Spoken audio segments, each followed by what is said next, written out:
ça plane pour moi, ça plane pour moi, ça plane pour moi, moi, ça plane pour moi, ça plane pour moi.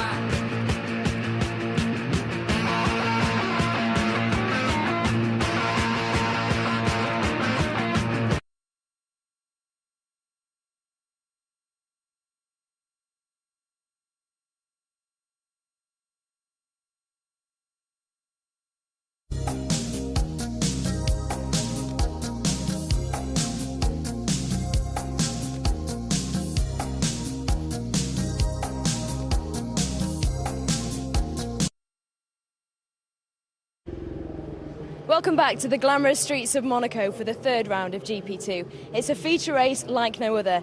They say that it's so important to qualify here as it's nearly impossible to overtake. 5 laps of trying to keep your car on the road and off the walls, but one man who's got the credentials to do that is Pastor Maldonado. He's sitting on pole and challenging him is Bruno Senna. Our Brits Mike Conway and Adrian Valles are in P3 and P4 respectively. Well, let's see who's got what it takes to take on the stunning streets of Monte Carlo. It's over to your commentators, David Croft and Chris Goodwin. Well, thank you, Charlie. Forget the parties for the time being, forget the glamour, forget the fashion shows, forget the high stakes at the casino. For those 25 drivers you can see on the grid, nothing will beat the adrenaline that is 45 laps around Monte Carlo.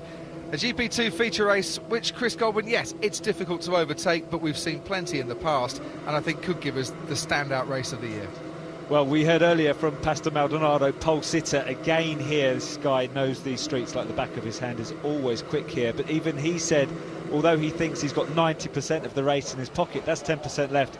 It's fairly difficult odds, but in fact, I'd say there's more than 10% rather still to play for here.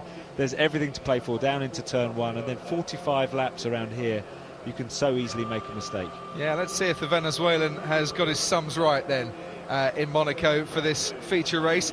You can see Bruno Senna there just coming into your picture. He starts on the dirty side of the track. Now, is that a huge disadvantage when getting away from the grid is all important? Well, it's never great, but after qualifying yesterday, all of the drivers were allowed to form up onto the grid and make a practice start because the surface here is different. They're running super soft Bridgestone tyre here, which gives different grip and traction characteristics, so they were all allowed to do a practice start. So all of the grid positions have had at least one burnout on them, so it's not ideal, but it's not too bad. There is the grid in front of you. Pastor Maldonado on pole, Bruno Senna to the right starts second, Mike Conway you just saw starting third. Where did that qualifying performance come from? Because it's a Trident team that have the potential but haven't really shown it in the first 4 races. Well, their performance has been a little bit up and down, but what a great weekend to have an up, really. That was a great lap from Mike, to be honest. I don't know where it came from, but it was a really strong lap. We're off for the formation lap, and Bruno Senna, in his hurry to get things underway, has got past Pastor Maldonado already, so he's just got to hang back a little bit as they now all thread through Saint-Devoux. We have one formation lap before the cars line up again, ready for the start of the race. And I mentioned 25 drivers today because we only have one of the BCN drivers on the grid. Milos Pavlovic is not well, so hasn't taken his place. His teammate, Adrian Valles, just going through your picture there, starts 4th on the grid. Now, Valles is a man with bags of talent, but once again, BCN a team that haven't been able to supply him with the machinery to show that. Well, no, not really. And we've talked about up and down form. We've talked about luck. You know, luck's a big issue here in Monaco all year round, but especially here. Valles actually ended qualifying in the barrier with a smashed gearbox, and he's lucky his teammate's ill today because he's using his teammate's gearbox to get onto the grid. A number of accidents in qualifying, apart from Adrian Valles. Ben Hanley, our third British driver here this weekend, had 2 accidents, both at Saint-Devoux, one in practice, one in qualifying as well, and as a result, Ben will start 14th on the grid for this particular race. Adam Carroll will start in 12th place. Adam's probably had the unluckiest weekend. His first practice session, completely ruined by Andy Zuber, well, cutting in front of him and then trashing the right-hand side of his car. Yeah, pretty uncalled for incident, to be honest, and showing a bit of a lack of spatial awareness from Andy Zuber, who incurs a massive penalty, and he's right at the back of the grid, receiving a 15-place penalty for that lack of consideration. And yeah, it really has put poor Adam Carroll on the back foot for the entire weekend. He could have, probably would have qualified higher had he not had that damage during free practice.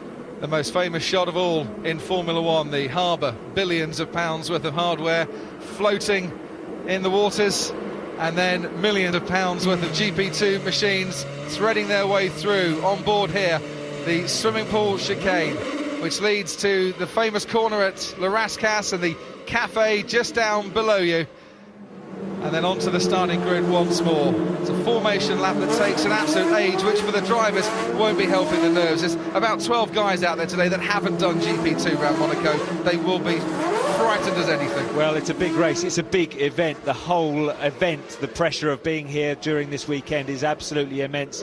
It's a spectacle that not many of these drivers have experienced the like of before. Now, they're on the grid. It's a very tight, confined grid here. The start-finish line narrow, but the grid slot's very bunched up, and so this is a very difficult start. Pastor Maldonado takes his pole position, Bruno Senna behind him, but the rest of the field still going through the swimming pool. So these guys at the front will be waiting an age, and this is where they learn how to deal with pressure. So let's run you through the grid. From the back of Pastor Maldonado's car, you can see Bruno Senna on the right-hand side. Then behind the pole sitter, Mike Conway, third on the grid. Adrian Valles in the red BCN, fifth on the grid. Behind him, Giorgio Pantano, the championship leader. Then Karun Chandok, Romain Grosjean, who won, of course, the sprint race in Turkey. Sebastian Buemi for Arden starts 8th. Jerome D'Ambrosio starts 9th. Alvaro Parente, who won the first race of the season, starts 10th. And then Luca Filippi alongside him in 11th. And we have lights above the grid, 4 of them, now 5, and when they go out we can get racing here. And Maldonado a little slow away. Has Bruno Senna got the jump? Yes, he has. Mike Conway up alongside Maldonado into Sandoval, but the Venezuelan just holds off second place. But already, and for the second time this season, a poor start for Pastor Maldonado. And Se o Maldonado passarem, tá tudo bem.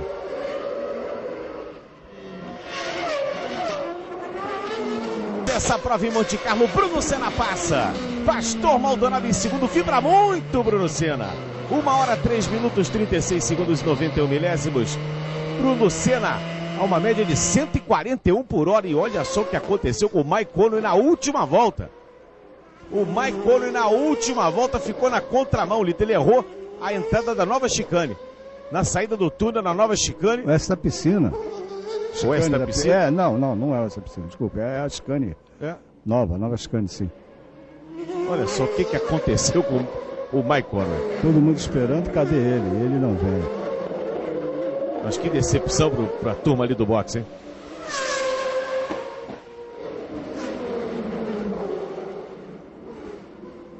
Portanto, vitória de Bruno Senna. E vamos para a cerimônia, portanto, de premiação. Como você bem lembrou, o Bruno aí na posição que 6 vezes foi ocupado por seu tio, inesquecível Ayrton Senna. E deu banho de champanhe em todo o entourage ali, toda a realeza numa determinada ocasião. Mas uma atuação do Bruno digna mesmo da tradição da família, uma atuação perfeita, uma largada espetacular, tomou o primeiro lugar e não foi mais visto por seus adversários. Também muito boa corrida do Pastor Maldonado. Muito boa. Excelente, não pode fazer nada o que fez mais. Foi superado na largada. E daí para frente se manteve frio. Ele que não é esse o histórico dele, pelo contrário, é um piloto propenso a acidentes em outras pistas, mas em Mônaco ele é fortíssimo. E o Gianni Chandok, piloto habilidoso, também parece o histórico do Maldonado. Habilidoso, mas bate muito também.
E como é bonito ver o hino nacional brasileiro tocado na íntegra. Quando você quiser sonorizar uma imagem de Mônaco, essa é a trilha sonora. O hino nacional brasileiro, Lito Cavalcante.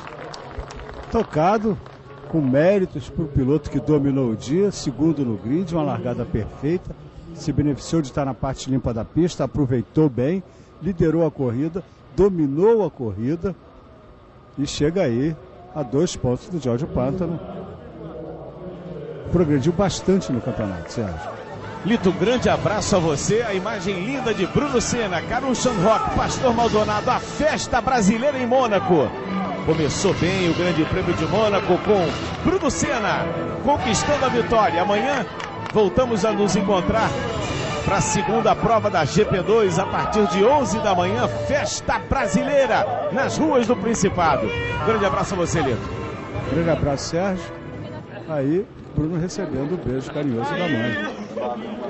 Emocionada, Viviane. É uma cena bonita para encerrar a transmissão. É verdade. Linda cena. Bruno Senna, espetacular. Muito, mas muito obrigado mesmo. Olha, valeu a pena se acordar cedinho. Valeu muito a sua participação, valeu muito a sua companhia. Obrigado pela atenção de hoje, pelo carinho de sempre. Valeu demais a sua companhia. E aí, tá ligado? Sport TV, o canal campeão.